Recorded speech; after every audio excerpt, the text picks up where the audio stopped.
I want you to picture a scenario right now. You are staring at your phone. We've all been there. Right. And there was a text message just sitting there. It's a completely normal request, too. Like maybe an invitation to a dinner you really do not have the energy for, or, a colleague asking for a quote-unquote quick favor on a Friday afternoon. Ah, the Friday afternoon quick favor. That is the worst. It really is. So you've taken about 4 hours to reply, and suddenly your heart is racing. Your palms are slightly sweaty. Your stomach drops. Yes, you feel this intense, totally disproportionate spike of panic just from the idea of typing the word no. It is a very specific kind of dread. I mean, it literally physically takes over your body, making a totally mundane text message feel like a life or death confrontation. Well, the good news is that spike of panic isn't a personality flaw. It's actually a biological misfire. And today, we are looking at clinical data to figure out how to rewire that exact feeling. Which is so needed. It is. We are digging into an insightful guide called Beyond Compliance, the clinical path to reclaiming your boundaries, which was provided by Coping and Healing Counseling, or CHC. Our mission in this deep dive is to look past that incredibly unhelpful cliche of just say no. Oh, absolutely. Because if it were as easy as just saying the word, you would have done it by now. Exactly. We are going to look under the hood at the biological and psychological mechanisms at play here. We really need to examine the nervous system's role in why chronic overaccommodators feel like they are committing a felony when they try to set a basic limit. Okay, let's unpack this. Because we first have to dismantle a very specific narrative that I suspect you listening probably carry around with you. A lot of us do. Right. It's this internal script that says if you disappoint someone, if you let them down, it fundamentally means you are a, quote, mean person. Right. The assumption is that setting a boundary is an inherently aggressive act.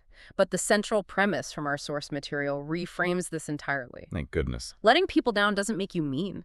It makes you a person. A human being. Yes, you are a human being with a biological body that gets fatigued.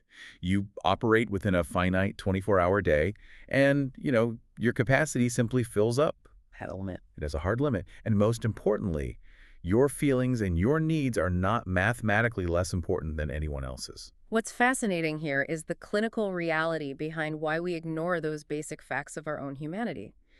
The text points out that if saying no feels like an offense, like something you have to immediately apologize for or over-explain, it is a glaring sign that you are running a survival strategy. A survival strategy sounds a bit dramatic for just declining a coffee date, but that is precisely how your body is experiencing it. Wait, really? Just biologically? Yes, biologically. For a chronic people pleaser, the nervous system has been trained over years, usually starting in early childhood environments, to equate the disappointment of others with a literal physical threat. Wow. I kept thinking about this malfunctioning car alarm analogy while reading the notes for today. Oh, that's a great way to look at it. It really clicked for me. Imagine you have a car, right? And its internal alarm system is just completely out of whack. A single leaf falls on the windshield, and suddenly the alarm is just blaring. Wakes the whole neighborhood up. Exactly. The lights are flashing, the horn is honking. That is your brain when you try to say, I can't make it to dinner. Yeah. Your internal alarm system is screaming that a burglar is breaking in and your life is in danger, even though all that happened was a leaf fell. You are perfectly safe. You are perfectly safe. You are safe, but the alarm is real. I think that's what people miss. The physiological flood of cortisol and adrenaline flooding your system in that moment. That is very real. It feels terrible. It does. To your nervous system, a disappointed boss or a frustrated friend triggers the exact same evolutionary response as a predator in the woods. Because, loss of approval historically meant isolation from the tribe. And isolation meant danger. Exactly. And because that physical sensation of the quote-unquote alarm is so incredibly uncomfortable, we will do whatever it takes to turn it off. We say yes, we agree to do the project, we go to the dinner. We basically swallow our boundary just to make the dreadful panicked feeling stop. Right. We avoid the perceived threat by abandoning ourselves. But the guide tackles the fallout of this head on. Like what actually happens to us and to our relationships when we constantly swallow those boundaries just to keep the peace. It's not good. No, it's not. When you over-accommodate, you might successfully avoid the immediate anxiety of disappointing someone today, but you are essentially purchasing that temporary relief on credit. Oh, man. And the interest rate is pure resentment. Compound interest. Seriously. The source material hits us with a really powerful assertion here. It says, quote, resentment is the price of unsaid no's. It goes on to say that setting limits isn't selfish.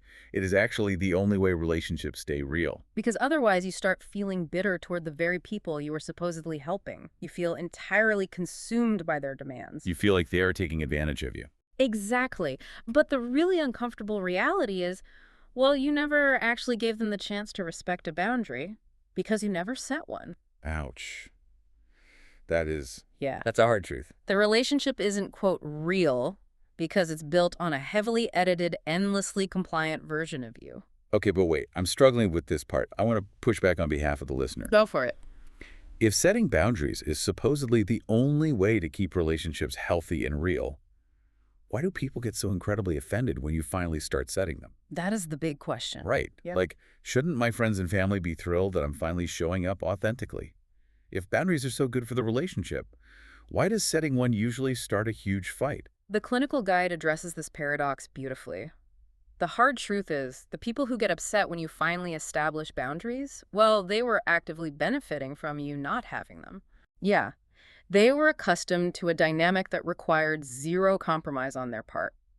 So when you suddenly change the rules of engagement and ask for space or respect, they experience it as a massive loss of convenience. That makes so much sense. It's a loss of convenience for them. Right, and the crucial insight from the text is that their pushback is absolutely not a reason for you to apologize. That pushback is simply information. It's data.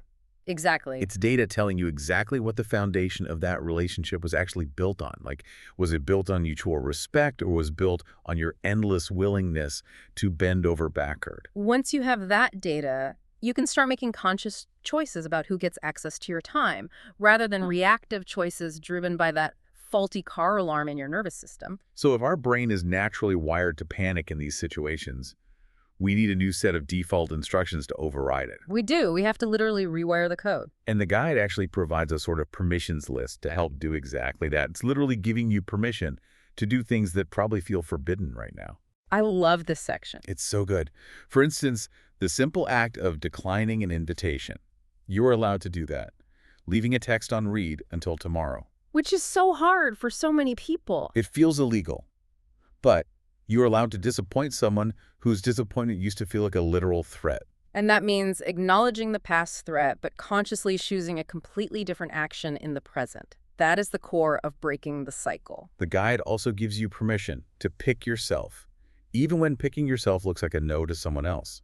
You are allowed to rest without having to, quote, earn it first. That's a big one. Massive.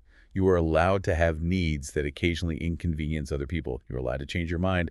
And my favorite, you are allowed to let the silence sit instead of rushing to fill it. The silence is incredibly potent. Sitting in that pregnant pause after you've declined a request, that is where the real rewiring of the brain actually happens. And that brings up a brilliant analogy in the text regarding how we handle that silence.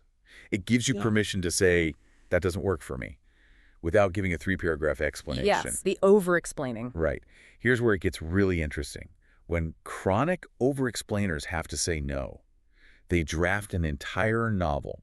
It's like a lawyer presenting a defensive brief to a judge. I think it's exactly. You frantically type, I'm so sorry I can't come because my dog is sick and my car is making a weird noise and I have a headache and I promise I'm still a good person. You are basically trying to prove your innocence in the court of people-pleasing. You really are.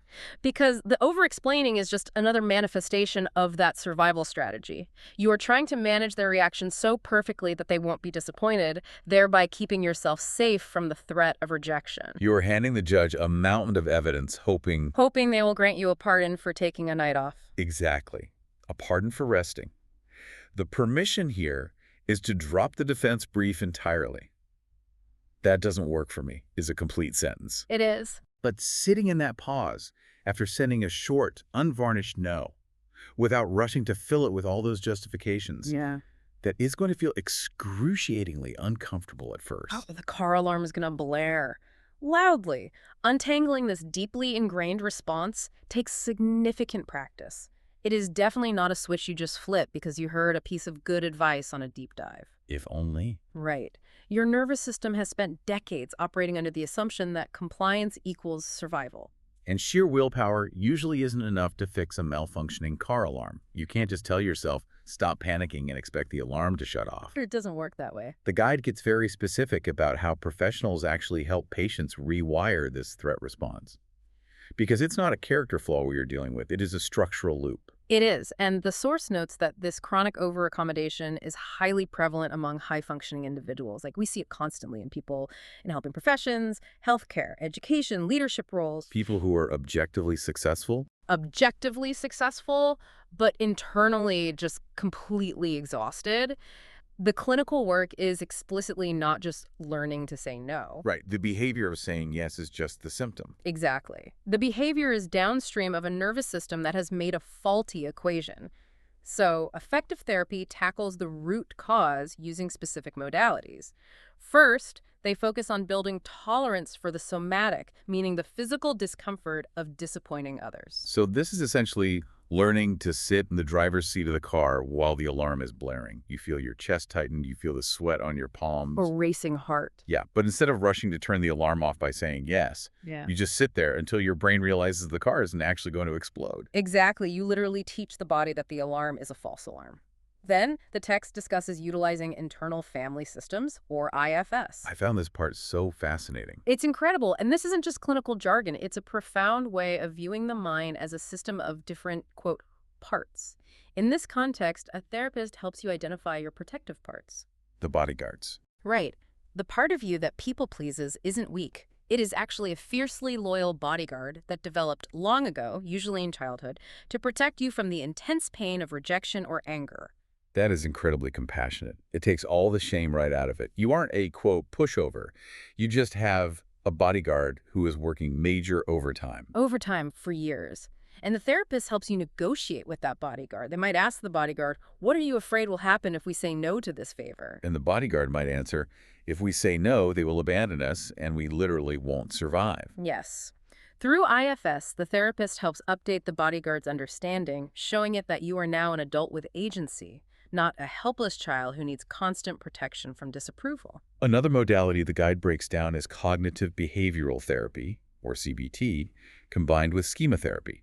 This is where you do the really deep cognitive work on the internalized rules you learned in your early environments. Because we all operate on hidden scripts or schemas, a really common one for over-accommodators is the rule, I am only lovable if I am useful. That's a heavy one. It's very common.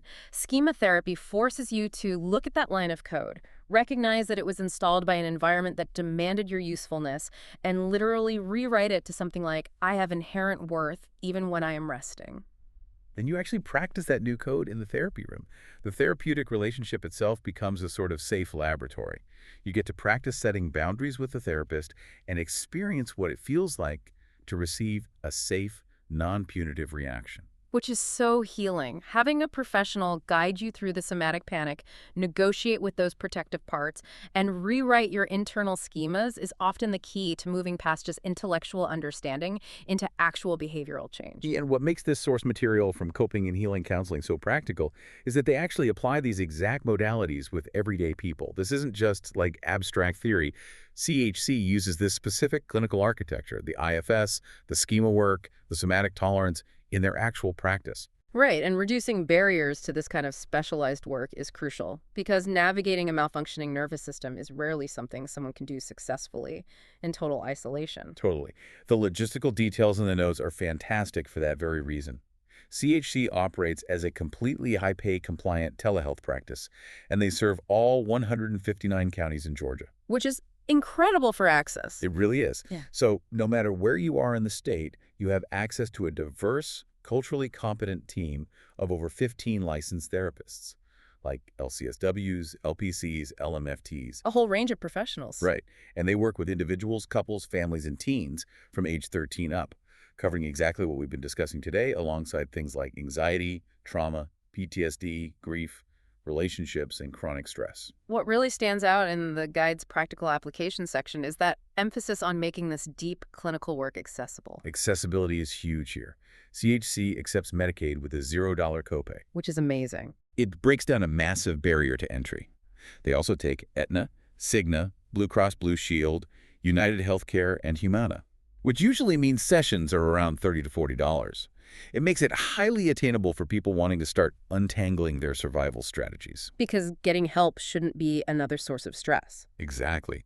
Listeners in Georgia can reach them directly at 404-832-0102 or, through their website at cheechstherapy.com or by emailing support@cheechtherapy.com. If we connect this to the bigger picture, as the guide bluntly puts it to the reader, this work is slow.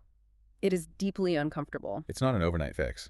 No, but the transition from compliance to authenticity is literally the only way to build a life that actually belongs to you, rather than a life that is merely a series of reactions to everyone else's demands. Your peace is worth the temporary discomfort of someone else's disappointment. You do not have to keep abandoning yourself just to keep other people comfortable. Setting the boundary is really just the beginning. Tolerating the reaction to the boundary, that is the actual work. As we wrap up this deep dive, I want to leave you with one final, slightly provocative thought to mull over based on everything we've unpacked today. We talked earlier about how people might get angry when you finally set a limit. The pushback. Right, the pushback.